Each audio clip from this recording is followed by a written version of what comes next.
Hello everyone, स्वागत है आप सबका आज के इस नए लेक्चर में फंक्शंस के। और बच्चों, जैसा कि आपको पता होगा कि अभी तक हमने टोटल रिलेशंस एंड फंक्शंस में 3 लेक्चर पढ़ लिए हैं। और जो कल हमारा लेक्चर आया था फंक्शंस का, उसमें हमने उसका डेफिनेशन देख लिया था और बेसिक हमने कुछ डोमेन और रेंज के सवाल देखे थे। और उसके लिए मैंने आपको एक होमवर्क शीट भी शेयर की थी जिसका लिंक पिछले वाले वीडियो के डिस्क्रिप्शन में था। आज उन्हीं के आंसर्स आपको इस वीडियो के डिस्क्रिप्शन में दिख जाएंगे। जो भी हमारे शीट के क्वेश्चन थे जिसका लिंक मैंने आपको दिया हुआ था, उसमें अगर आपको डाउट हो तो आप मुझे जरूर कमेंट कर सकते हैं। और रही बात उन सवालों की जिसमें डोमेन और रेंज कैलकुलेट करना था, जो मैंने लेक्चर के लास्ट में आपको दिया था, अगर आपको उनके भी आंसर्स चेक करने हो तो आप नीचे डिस्क्रिप्शन में उनके आंसर्स देख सकते हैं। साथ ही अगर आपको बच्चों कोई भी सवाल में डाउट हो तो आप बेझिझक कमेंट सेक्शन में मुझे पूछ लीजिए, मैं आपके सारे के सारे डाउट्स क्लियर कर दूंगा। तो बेटा हम स्टार्ट करते हैं आज का लेक्चर। जो आज हमें टॉपिक पढ़ना है that will be classification of functions, जिसमें हम अलग अलग तरीके के ग्राफ्स देखने वाले हैं कि कौन से फंक्शन का ग्राफ किस तरीके का होता है, और उन पे हम कुछ बेस्ड क्वेश्चंस की भी प्रैक्टिस करेंगे। अगर हम क्लासिफिकेशन ऑफ फंक्शंस की बेटा बात करें, क्लासिफिकेशन ऑफ फंक्शंस, तो क्लासिफिकेशन ऑफ फंक्शन में बच्चों हमारे पास जो सबसे पहला फंक्शन होता है, सबसे पहला हमारे पास बेटा फंक्शन होता है which is a polynomial function. आपने पढ़ा ही होगा, पता भी होगा आपको।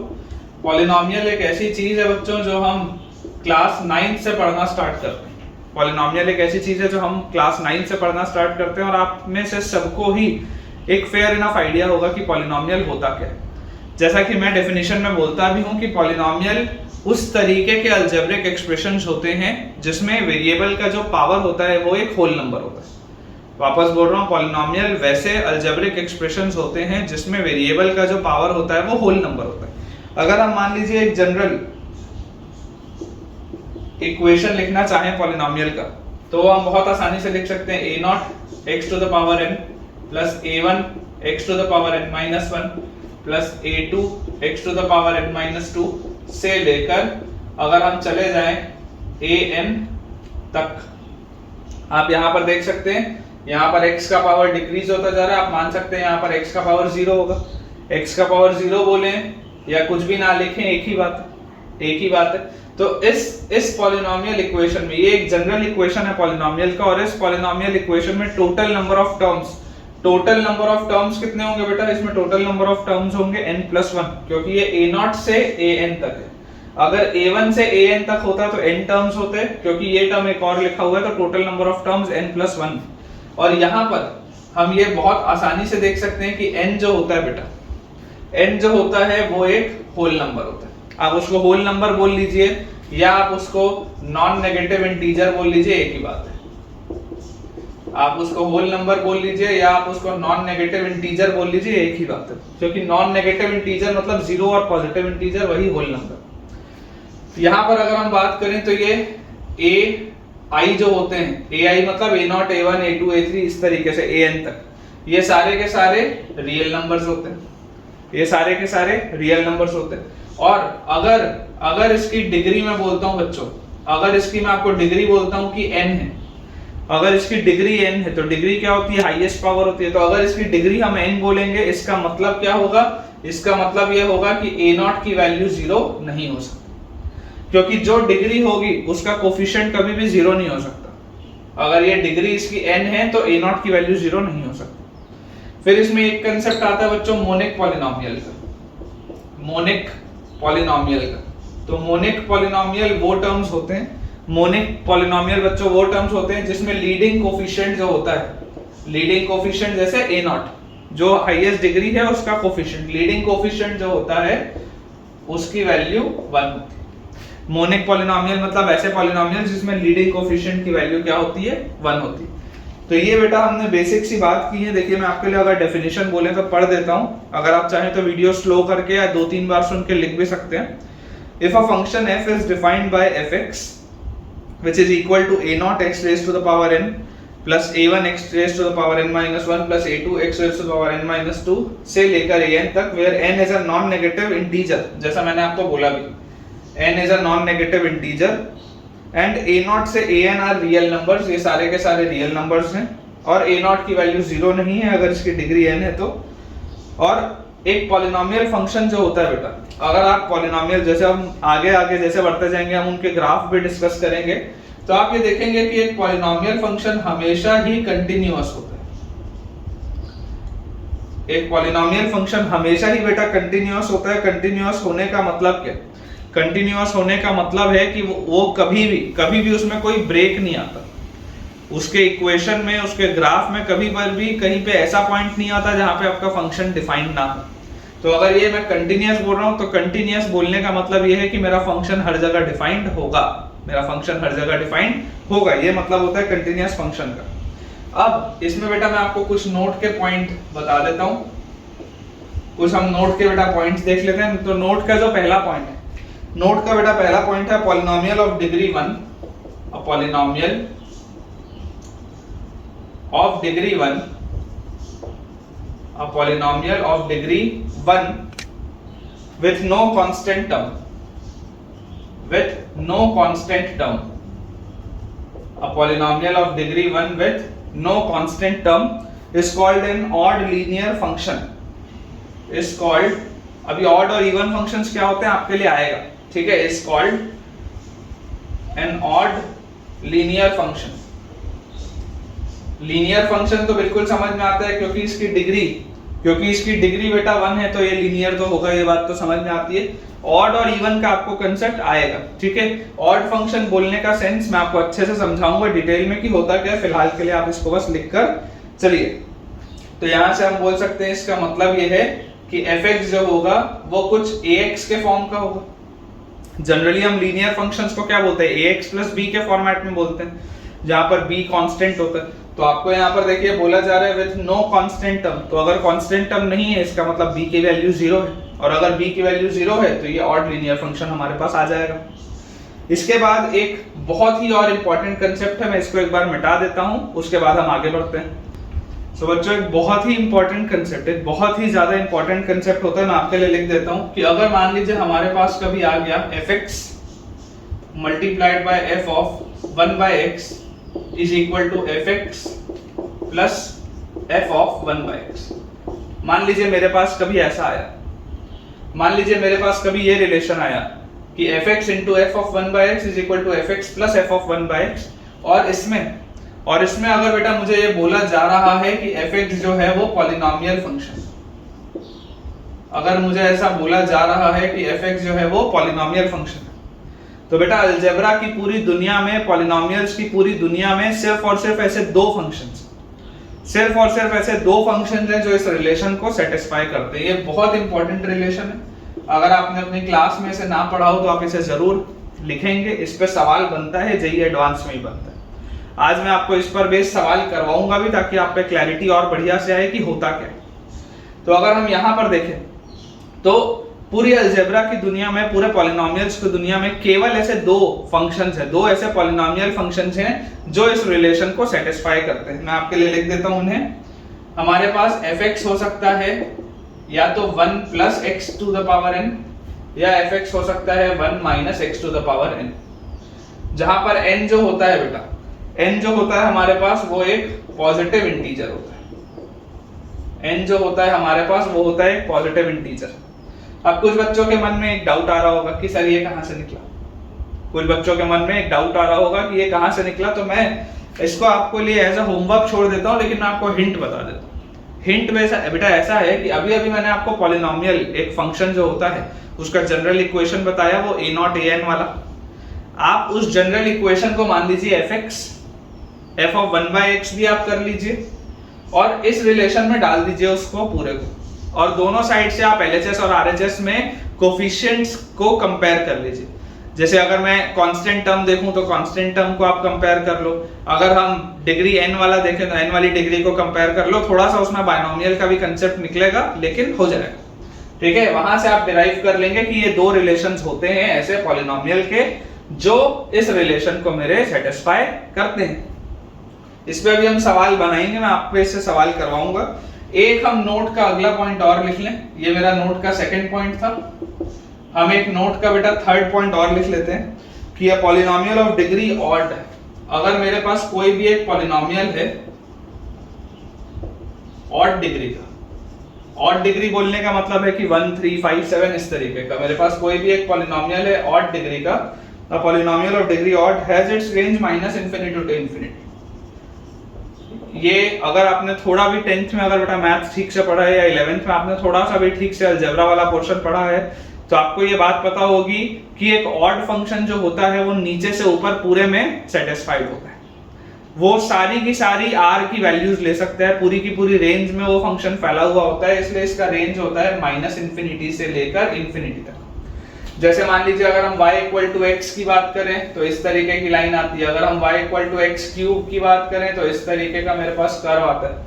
पॉइंट कैसा है? पॉइंट ऐसा है कि ये पूरा का पूरा जो आपकी y की सारी वैल्यूज ये देखिए ले रहा है, हर जगह डिफाइंड है और y की सारी वैल्यूज ले रहा है।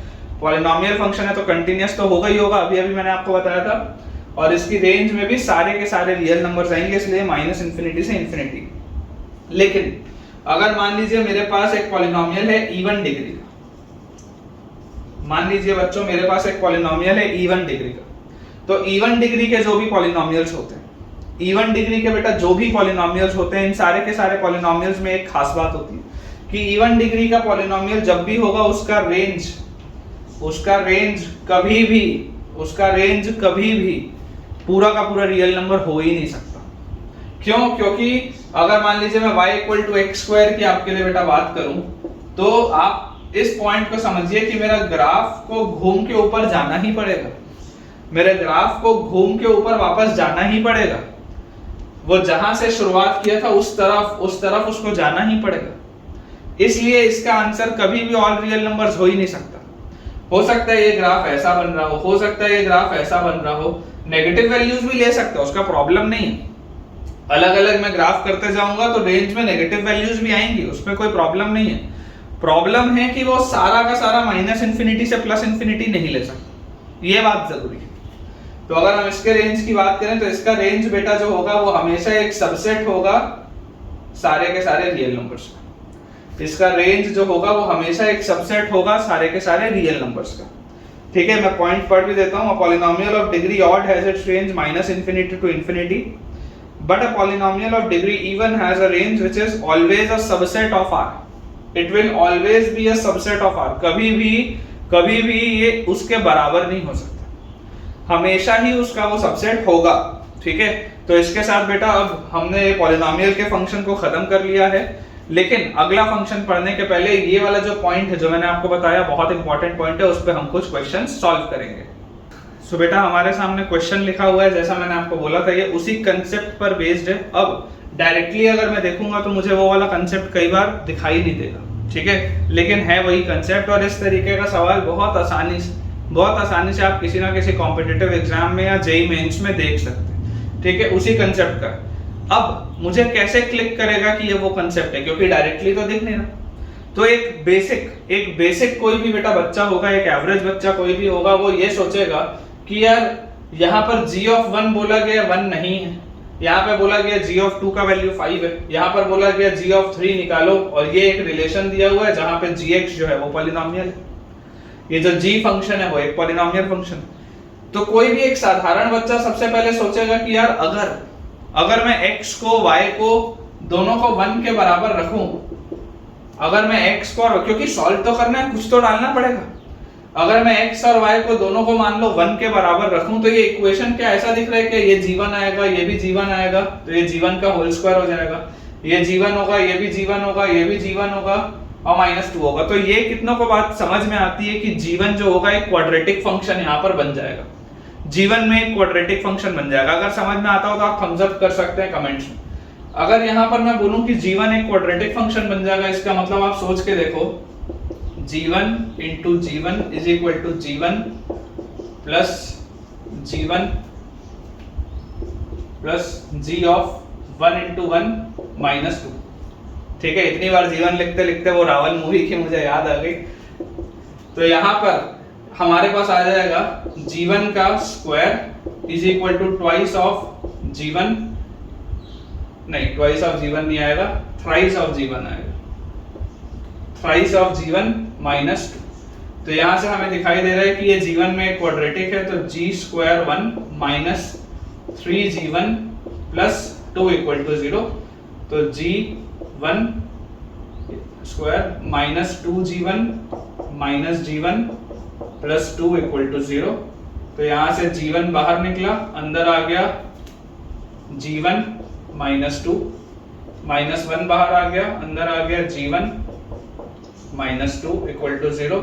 तो यहां से बच्चों हमारे पास आएगा g1 minus 1 multiplied by g1 minus 2 equal to 0। तो यहां से सिंपल क्वाड्रेटिक मैंने सॉल्व किया, g1 की वैल्यू या तो 1 आएगी या तो 2 आएगी। सिंपल क्वाड्रेटिक मैंने सॉल्व किया, g1 की वैल्यू या तो 1 आएगी या तो 2 आएगी। मुझे दिया हुआ है कि g1 की वैल्यू 1 तो नहीं है। अगर g1 की वैल्यू 1 नहीं है तो ये तो कट गया, इसका मतलब बेटा मेरे पास g1 का वैल्यू तो आ गया 2, ये बात श्योर, g1 का वैल्यू तो आ गया 2। अब सवाल ये उठता है कि इसको इसमें कैसे इस्तेमाल करें, इसको इसमें कैसे इस्तेमाल करें। तो मुझे पहले से ये पता है कि fx into f of 1 by x क्या होता है, fx plus f1 by x। अगर ये होता है तो आंसर होता है 1 plus x to the power n या 1 minus x to the power n, जहां पर n एक पॉजिटिव इंटीजर होता है जिसको कि हम नेचुरल नंबर भी बोलते हैं। सवाल ये है कि अगर मान लो कि मैं ये चेक करना चाहूं, कि यार ये कहीं वो वाला तो रूल नहीं है क्या, उस तरीके का तो सेटिंग नहीं हुआ है जैसा वो वाले में था, जिस तरीके का हम लेआउट देखते थे। तो उसमें अगर हम देखेंगे तो यहाँ पर y की वैल्यू क्या आ जाएगी 1/x। अगर मैं y की वैल्यू 1/x रख के देखूं, सोच के देखो, अगर मान लो मैं y की वैल्यू 1/x रख के देखूं तो मेरे पास क्या आएगा बेटा, ये सारी चीजें विद प्रैक्टिस होगी। लेक्चर्स आप जितना अच्छे से देखेंगे, जितनी बार देखेंगे, क्योंकि हम ऑलमोस्ट हर कंसेप्ट कवर करने की कोशिश करेंगे, तो हम जितनी बार लेक्चर्स देखेंगे उतना हमारे लिए अच्छा है। और उसके साथ साथ मैं आपको जो होमवर्क की प्रैक्टिस शीट दूंगा, आप जरूर उसको अटेम्प्ट करके पूछिएगा, क्योंकि आपको फायदा उसी से होगा। ठीक है, क्या होता है बेटा, किसी भी कोचिंग सेंटर में एक टीचर मजबूर होता है, क्योंकि उसको एक लेक्चर प्लान फॉलो करना होता है। और उस लेक्चर प्लान के फॉलो अप में ऐसा होता है कि अगर मुझे किसी एक चैप्टर में 8 या 10 लेक्चर्स मिले हैं तो मैं उससे ज्यादा नहीं पढ़ा सकता। लेकिन YouTube में या ऑनलाइन मीडियम में ये फायदा है कि आपको थोड़ा बहुत अगर लेक्चर का लेंथ बढ़ाना हो तो आप 1 घंटे से ज्यादा बढ़ा सकते हैं या 1.5 घंटे से ज्यादा बढ़ा सकते हैं। आपको अगर नंबर ऑफ लेक्चर्स बढ़ाने हो तो आप वो बढ़ा सकते हैं, तो उससे हमारे लिए फायदा ही। ठीक है, तो हम डिटेल में पढ़ेंगे, इसलिए मैं बोल रहा हूँ आप होमवर्क की शीट जरूर प्रैक्टिस करिएगा, बहुत अच्छा होगा आपको। y इक्वल टू 1/x अगर मैं रखूं तो देखो gx into g1/x is equal to क्या आ गया मेरे पास, gx प्लस g1/x, और उसके बाद मेरे पास क्या लिखा हुआ है, y को जैसे 1/x रखूंगा तो आ जाएगा मेरे पास प्लस g1 माइनस 2, क्योंकि x और 1/x कटेगा तो प्लस g1 माइनस 2। और अब आप सोच के देखो, अभी g1 की वैल्यू आपने 2 निकाली है, तो क्या मैं ये चीज बोल सकता हूं कि ये g1 माइनस 2 तो 0 हो जाएगा, क्योंकि g1 तो 2 के बराबर था, 2 माइनस 2 कट के 0 हो जाएगा। तो बेसिकली वही वाला तो फॉर्मेट बन गया बेटा मेरे पास कि gx into g of 1/x is equal to gx plus g of 1/x। और अगर मैंने वही वाला फॉर्मेट बना लिया और अगर मुझे gx एक पॉलिनोमियल फंक्शन बोला गया था, तो इसका मतलब क्या हो गया कि gx जो होगा वो या तो 1 प्लस x की पावर n होगा या 1 माइनस x की पावर n होगा, इन्हीं दोनों में से कुछ एक होना चाहिए। अब आप देख लो g of 2 की वैल्यू आपके पास क्या दी हुई है 5। अगर हम g of 2 निकालें तो g of 2 क्या आ जाएगा 1 प्लस 2 की पावर n या 1 माइनस 2 की पावर n, और g of 2 है कितना 5, तो 5 की वैल्यू आ जाएगी 1 प्लस 2 की पावर n और 1 माइनस 2 की पावर n। अब अगर आप इसको सॉल्व करके बेटा देखेंगे, देखिए अगर मैं इसको सॉल्व करता तो यहाँ से इसको सॉल्व करने से मेरे पास 2 की पावर n की वैल्यू आ जाती 4 और n की वैल्यू आ जाती 2। लेकिन अगर मैं इसको सॉल्व करता तो मेरे पास माइनस 2 की पावर n की वैल्यू आ जाती 4, जो कि कभी भी पॉसिबल है ही। माइनस 2 की पावर n की वैल्यू 4, या इसको आप ऐसे बोल सकते हैं कि 2 की power n is equal to minus 4। क्या ये कभी भी पॉसिबल होगा क्या? ये तो कभी भी पॉसिबल नहीं है। क्यों? क्योंकि एक एक्सपोनेंशियल फंक्शन तो हमेशा ही 0 से बड़ा होता है। एक एक्सपोनेंशियल फंक्शन तो 0 के भी बराबर नहीं हो सकता, हमेशा ही 0 से बड़ा होता है। तो ये तो कभी भी पॉसिबल नहीं है। इसका मतलब मेरे पास n की वैल्यू क्या आ गई, n की वैल्यू 2 आ गई, और वो भी किस वाले में से आई, ये वाले में से। अगर मेरे पास अब n की वैल्यू 2 आ गई है बेटा, तो देखिए मेरे पास जो आंसर आ जाएगा वो क्या आएगा, g of x is equal to 1 plus x का square. g of x is equal to 1 plus x का स्क्वायर आ जाएगा, n की वैल्यू 2 आते ही। फाइनली हमसे g ऑफ 3 पूछा जा रहा है, तो g of 3 will be equal to 1 plus 3 का स्क्वायर, तो 3 का स्क्वायर 9 और 1 10। फाइनल आंसर आपके पास आ जाएगा 10। अगर आपको ये सवाल पसंद आया तो जरूर आप मुझे बताएंगे, क्योंकि इस तरीके के ढेरों सवाल हमारे पास हैं और जिस तरीके से बेटा हम कंसेप्ट प्रैक्टिस करेंगे, आपको ऐसा कोई भी सवाल नहीं होगा जेईई मेंस और एडवांस के अंदर आपके वाले साल में जिसमें आपको कोई डाउट है, प्रोवाइडेड आप ईमानदारी से सारे लेक्चर्स देखते रहिए और आप ढंग से सारा होमवर्क करते रहिए और कमेंट से पूछते रहिए। मेरी गारंटी है कि हर कंसेप्ट हम कवर करेंगे, आपको हर चीज आती होगी और आप बढ़िया से सारी की सारी चीजें अपने पेपर में बना पाएंगे। अब बेटा नेक्स्ट क्वेश्चन हमारे पास सेम कंसेप्ट का है। ये सारे सवाल पॉलिनोमियल फंक्शन के ही हैं। इसके बाद मैं आपसे एक सवाल और कराऊंगा, वो इन दोनों से बेहतर। इस क्वेश्चन में लिखा हुआ है fx अगर एक पॉलिनोमियल फंक्शन है और log बेस 2 पे fx is equal to log base 2 पे ये एक पूरी चीज लिखी हुई है मल्टीप्लाइड बाय log बेस 3 पे 1 plus fx by f of 1 by x। अगर f ऑफ 10 की वैल्यू 1001 है तो f ऑफ 20 की वैल्यू कितनी होगी? अगेन सिमिलर सवाल जेईई मेंस जेईई एडवांस में बिल्कुल आपके पास पूछा जा सकता है, इसी तरीके के सवाल उठ के आते हैं। सबसे पहली बात जो मुझे क्लिक होनी चाहिए कि क्योंकि एक पॉलिनोमियल फंक्शन की बात हो रही है और क्योंकि fx और f1 by x का मेरे पास वही सीक्वेंस बना हुआ है जिस तरीके का हमने पढ़ा है फॉर्मेट, तो अगर हम उसमें बात करें तो हमको देखना है कि क्या मैं वो वाला फॉर्मेट बना पाता हूं या नहीं बना पाता। तो उस चीज को देखने के लिए सबसे पहले इसको हम सॉल्व करें। तो देखिए हमारे पास लिखा हुआ है log बेस 2 पे fx is equal to log base 2 पे। अब ये जो अंदर वाली सीरीज है बेटा, अंदर वाली सीरीज आपने क्लास 11th में सीक्वेंस एंड प्रोग्रेशन में पढ़ा होगा। ये एक ज्योमेट्रिक प्रोग्रेशन लिखा हुआ है, इनफाइनाइट ज्योमेट्रिक प्रोग्रेशन। ये एक इनफाइनाइट ज्योमेट्रिक प्रोग्रेशन का सम लिखा हुआ है और s इंफिनिटी अगर आपको याद होगा तो s इंफिनिटी होता था a by 1 minus r। किसी को अगर डाउट हो तो अगेन आप जेईई 2024 की प्लेलिस्ट में चेक कर सकते हैं। यहाँ पर a by 1 minus r होता था, तो अगर हम यहाँ से देखें तो फर्स्ट टर्म क्या है 2 by 1 minus कॉमन रेशियो क्या है, कॉमन रेशियो है 1 by 3, तो 1 minus r, ठीक है, मल्टीप्लाइड बाय log बेस 3 पे हमारे पास लिखा हुआ है 1 plus fx upon f of 1 by x।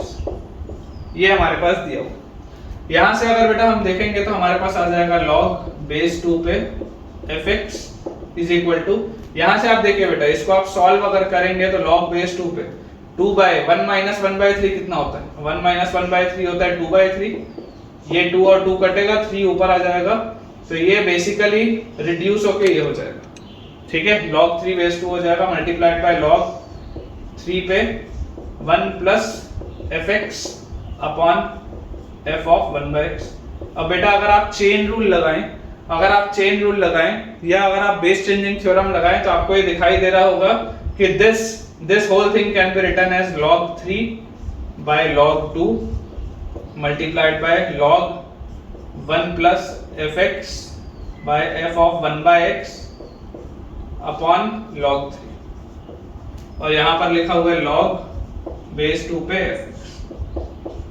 ये log 3 से log 3 कट जाएगा और this can be further written as log base 2 पे fx is equal to log by log है यहाँ पे, ये बेस 10 पे, ये बेस 10 पे, तो this can be written as log 1 plus fx upon f 1 by x, और इसका भी बेस 2 आ जाएगा। बेसिक्स लॉगरिथम में बेटा आपने पढ़ा है क्लास 11th में। डाउट्स होने पे आप 11th के लेक्चर वाला प्लेलिस्ट देख सकते हैं, कोई इशू नहीं यार, पूछ भी सकते हैं कमेंट्स में, कोई दिक्कत नहीं।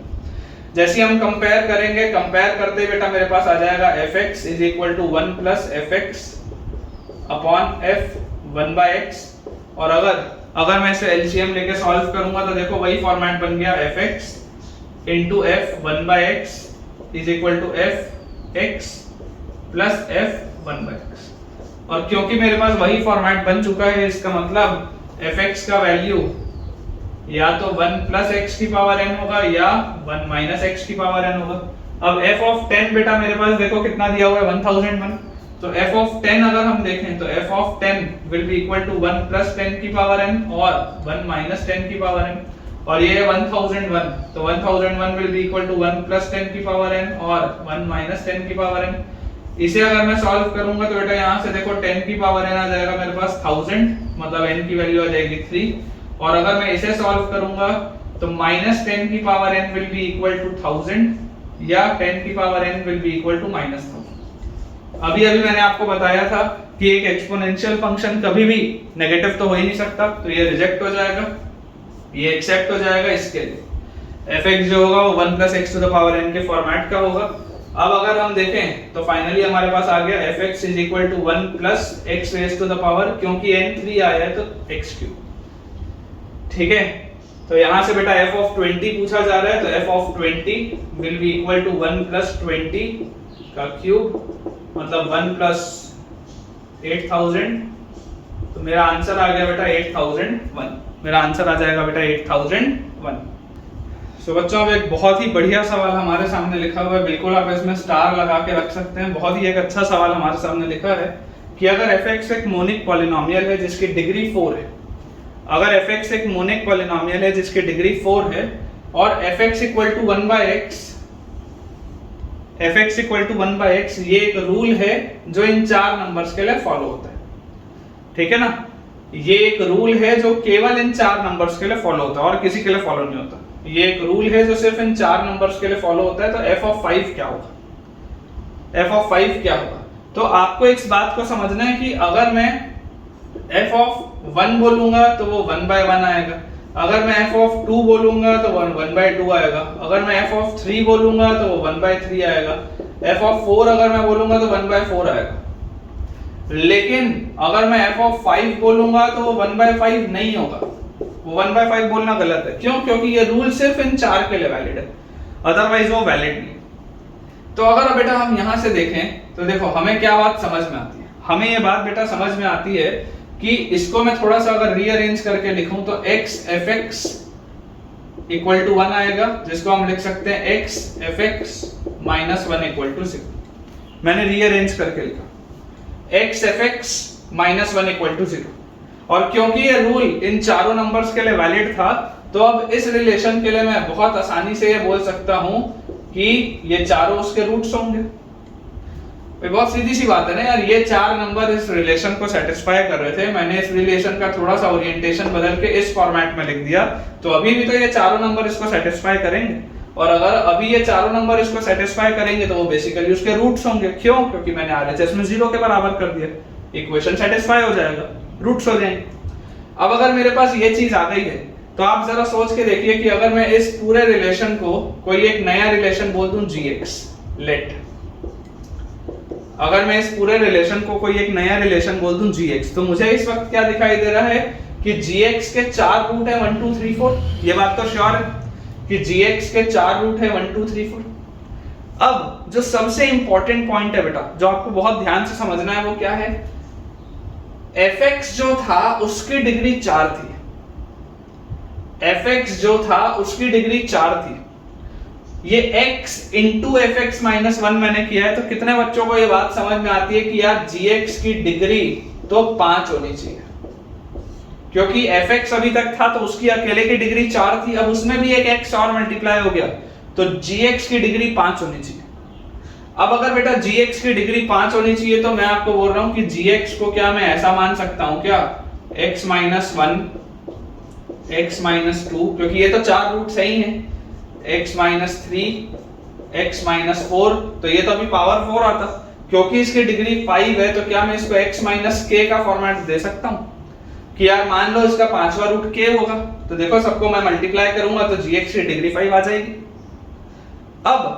अब बेटा अगर आप ध्यान से इसमें सोच के देखो तो ये gx था क्या? ये gx बेसिकली था क्या? ये gx तो यही था, x fx - 1। आप x fx - 1 बोलो या gx बोलो, बात तो एक ही। आप x fx - 1 बोलो या gx बोलो, बात तो एक ही। अब हमारा पूरा का पूरा जो बेटा थॉट प्रोसेस चलना चाहिए, पूरा का पूरा थॉट प्रोसेस इस बात पे चलना चाहिए कि कैसे हम k को निकालें, क्योंकि हमारे पास कोई भी नया आंसर तो दिया ही नहीं हुआ, हमारे पास कोई भी ऐसी चीज तो दी नहीं हुई है कि मैं उसको डाल दूं और वैल्यूएट कर लूं वहां से। तो आप सोच के देखो कि अगर मैं यहाँ पर 5 मुझे निकालना है, 5 निकालने के लिए अगर मैं डायरेक्टली 5 रख भी दूंगा तब भी ये k फंस जाएगा। अगर हम बेटा इसमें यहां पर मान लो रख दें 0, लेट x इक्वल टू 0, थोड़ा सोचो, थॉट प्रोसेस स्ट्रांग होगा तुम्हारा। अगर मैं x की वैल्यू 0 रखने बोलूं तो x की वैल्यू 0 रखते ही फायदा क्या होगा? x की वैल्यू 0 रखते ही देखो फायदा ये होगा कि ये वाला टर्म तो गायब हो जाएगा, क्योंकि आप जैसे ही 0 into f of 0 बोलोगे तो भले आपको f of 0 की तो वैल्यू नहीं पता, देखो आप 0 के अलावा कोई भी और नंबर रखोगे, मान लो आपने 5 रखा या 6 रखा तो 5 into f5 आएगा, 6 रखोगे तो 6 into f6 आएगा, आपके पास हमेशा कुछ ना कुछ तो फंसेगा ही फंसेगा।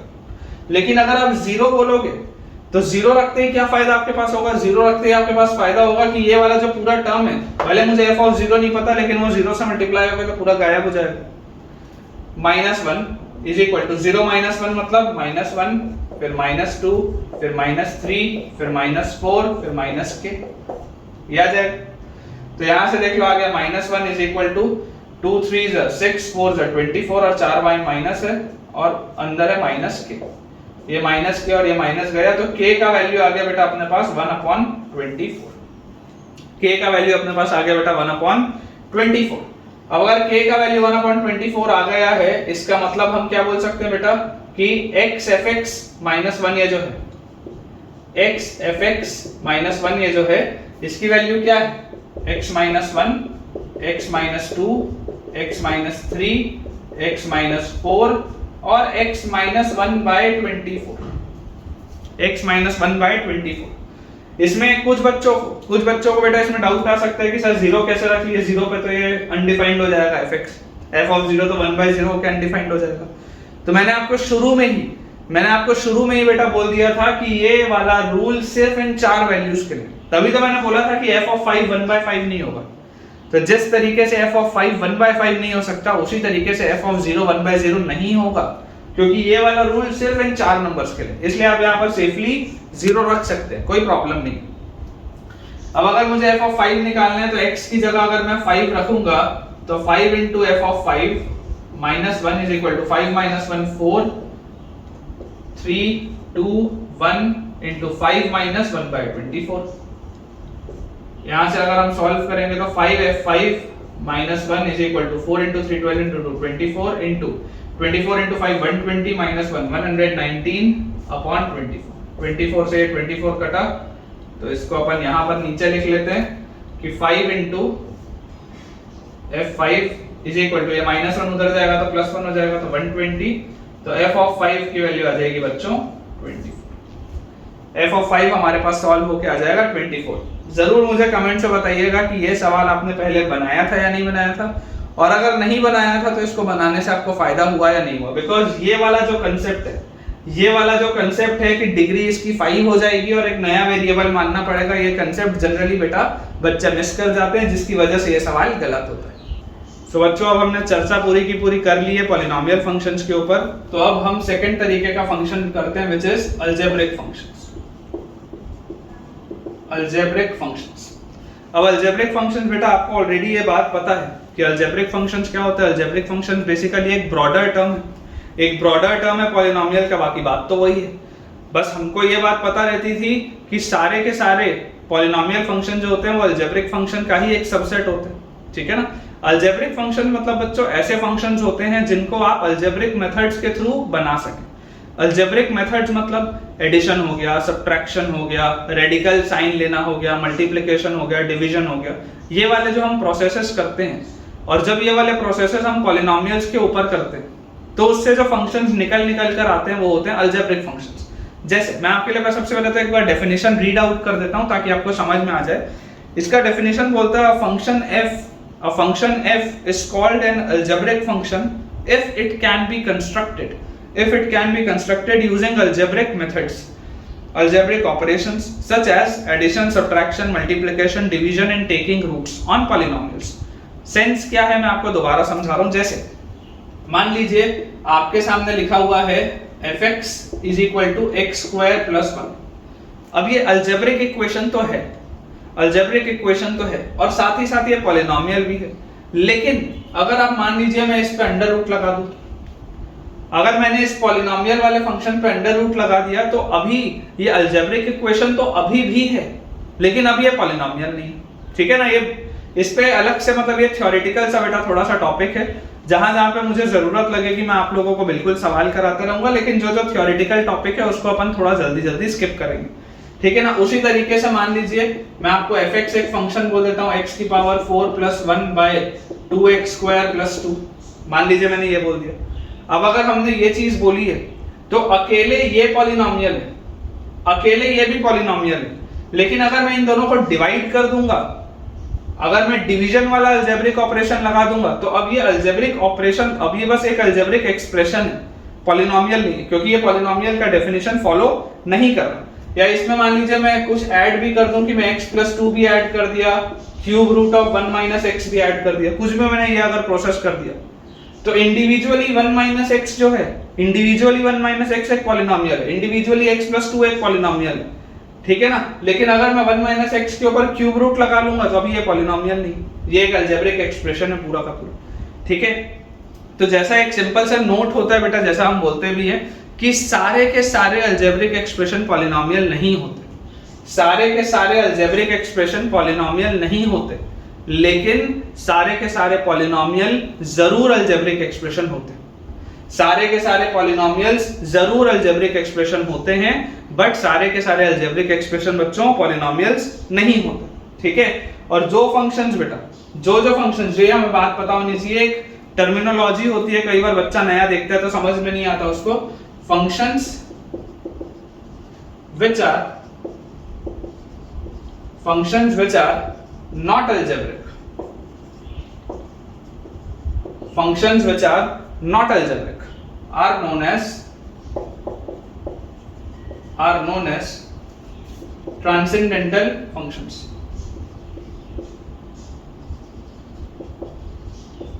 Functions which are not algebraic are known as transcendental functions. Functions which are not algebraic are known as transcendental functions. अब बच्चों हमारे पास अलजेब्रिक के बाद अगला जो इक्वेशन है, अगला जो फंक्शन है, it is fractional rational function. Fractional rational function का मतलब देखिए, as the name indicates itself कि यार रैशनल फंक्शन क्या होगा। जैसे रैशनल नंबर होता था, रैशनल नंबर हम क्या बोलते थे, p/q के फॉर्मेट का होता था, रैशनल नंबर p/q के फॉर्मेट का होता था। मान लीजिए अगर मैं आपको एक फंक्शन बोलता हूं तो एक फंक्शन है, मान लीजिए gx/hx के फॉर्म का।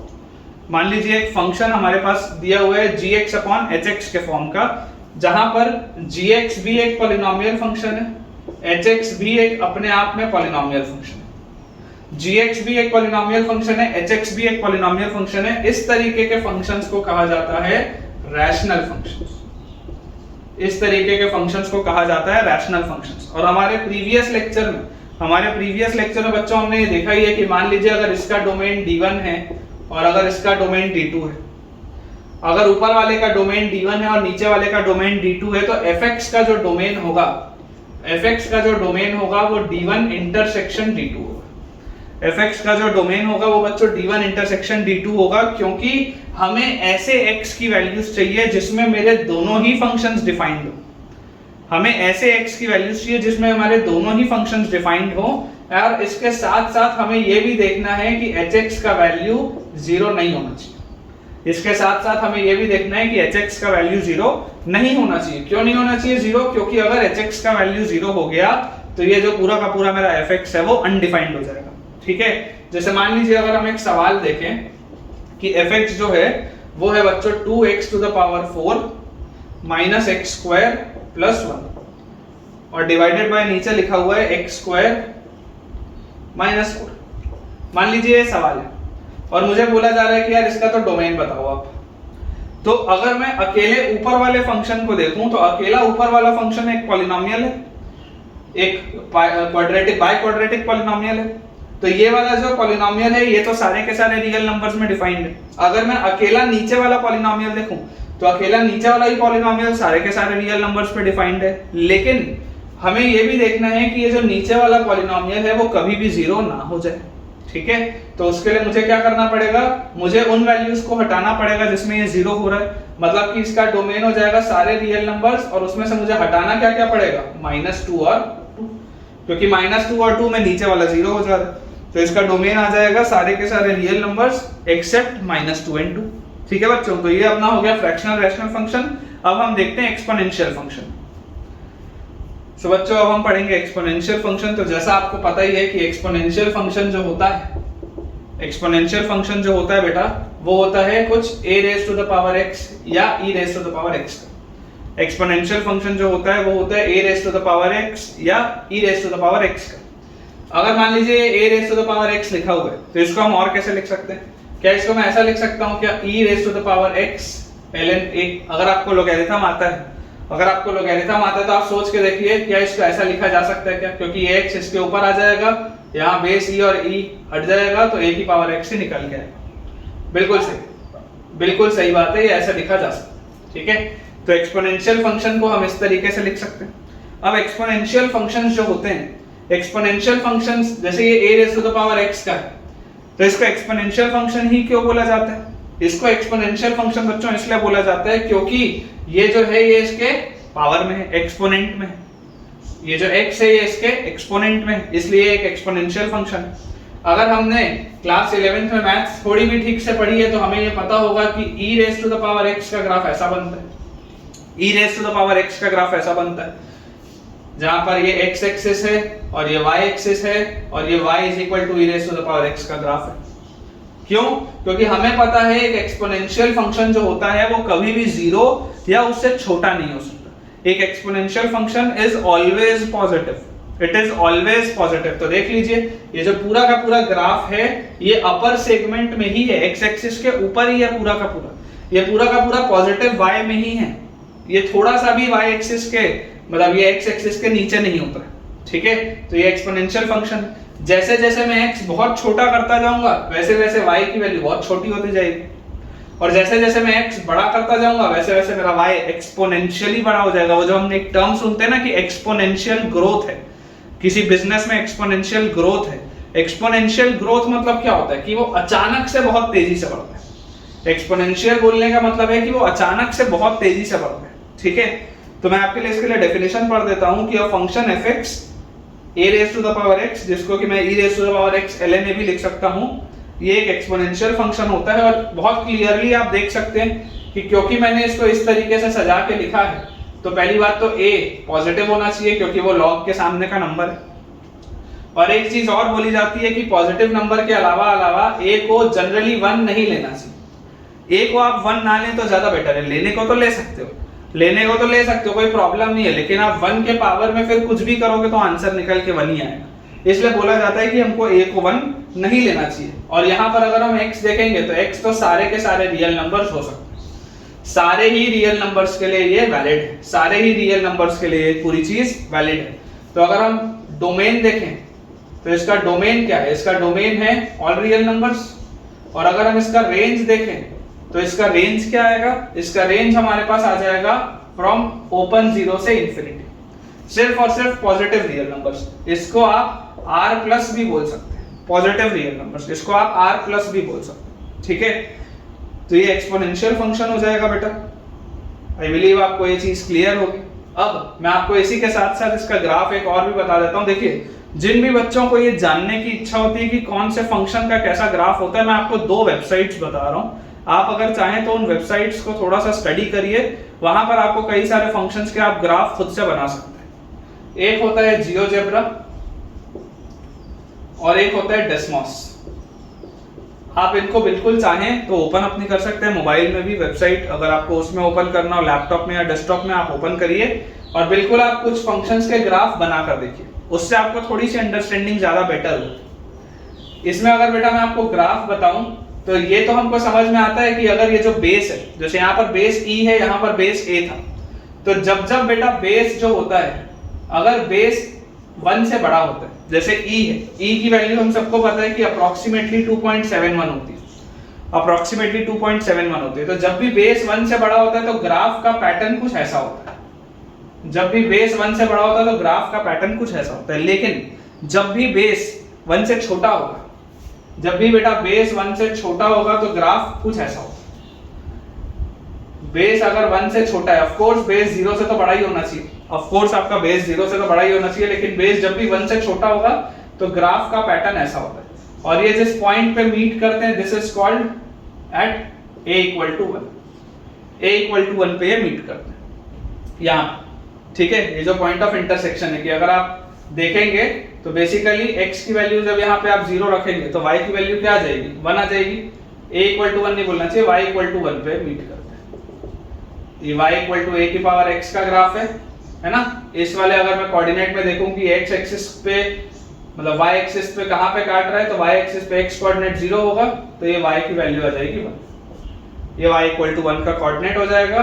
ये वाला आपका ग्राफ का पैटर्न होगा ऐसा वाला आपका ग्राफ का पैटर्न होगा बच्चों जब आपके पास a 0 से 1 के बीच में है, और इस तरीके का ग्राफ का पैटर्न होगा जब a 1 से बड़ा है। जब हम डिटेल में ग्राफ पढ़ेंगे, अगर किसी को जानना हो तो आप पूछ भी सकते हैं अलग से, लेकिन जब हम डिटेल में ग्राफ पढ़ेंगे तो वहां पर ये चीज बढ़िया से आएगी।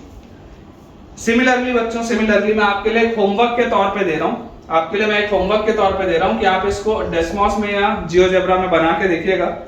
अगर fx को मैं 1/ln x, अगर मैं fx को 1/ln x लूं तो आप मुझे चेक करके बताइएगा कि इसका डोमेन क्या सारे के सारे real numbers, positive real numbers -1 आता है या नहीं आता। जरूर आप होमवर्क इसको ये बनाकर डेस्मॉस में या जियोजेब्रा में चेक करके आप मुझे जरूर कमेंट में बताएंगे। डेस्मॉस में बन जाएगा ये, सारे पॉजिटिव रियल नंबर्स -1 आता है या नहीं आता, और क्या इसका रेंज सारे के सारे रियल नंबर्स -0 आता है या नहीं आता। आपको यह चीज बेटा मुझे चेक करके बतानी है।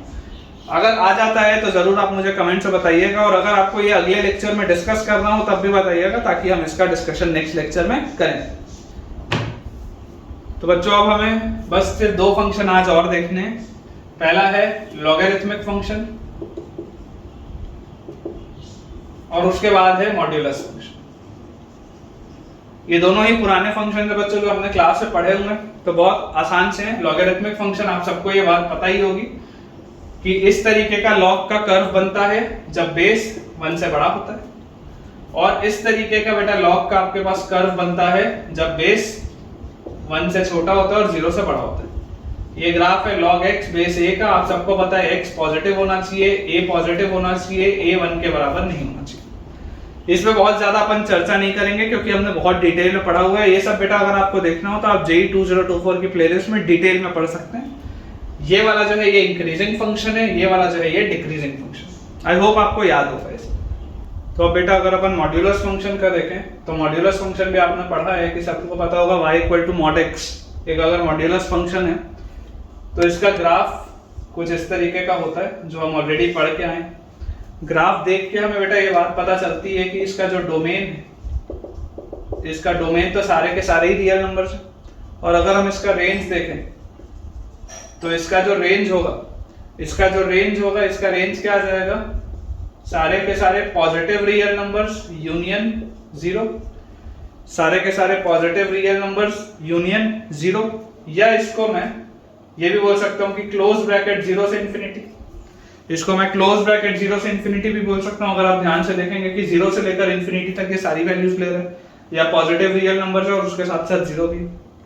देखो क्या होता है बेटा, mod x जो होता है वो किस तरीके से खुलता है। mod x होता है x अगर x पॉजिटिव होता है, mod x होता है 0 अगर x 0 के बराबर होता है, और mod x होता है -x अगर x नेगेटिव होता है। ये सारी चीजें हमने क्लास 11th में की ही है, तो उसके हिसाब से अगर आप देखेंगे तो ये पूरी की पूरी चीज हो जाएगी। तो बेटा बस लास्ट में मैं आपके लिए होमवर्क के लिए खुद के लिए छोड़ रहा हूँ कि आप लोग एक बार ट्राई इसको करके देखिएगा कि अगर मान लीजिए y equal to 1/mod x हो, या इसको हम mod x by x square भी बोल सकते हैं, दोनों का सेम ग्राफ होगा। अगर y equal to 1/mod x हो तो क्या आप इसको डेस्मॉस में चेक करेंगे, क्या इसका डोमेन सारे के सारे रियल नंबर्स -0 आ रहा है या नहीं आ रहा। ये आपको देखना है कि इसमें सारे के सारे रियल नंबर्स एक्सेप्ट 0 आ रहे हैं या नहीं आ रहा। और क्या इसका रेंज सारे के सारे पॉजिटिव रियल नंबर्स, क्या इसका रेंज सारे के सारे पॉजिटिव रियल नंबर्स आ रहा है या नहीं आ रहा। ठीक है, ये आप बेटा जरूर डेस्मॉस में चेक करेंगे और मुझे आप इसका आंसर कमेंट से बताएंगे। तो इसके साथ बच्चों हम आज का लेक्चर अपना एंड करते हैं। आई होप आपको आज हमने जितने भी फंक्शंस पढ़े सारे के सारे बढ़िया से समझ में आए होंगे, तो ज़रूर आप इनकी अच्छे से प्रैक्टिस करते रहिए, होमवर्क बनाते रहिए, एंड आई गारंटी यू कि आपका सिलेक्शन होने से कोई भी नहीं रोक सकता। Thank you.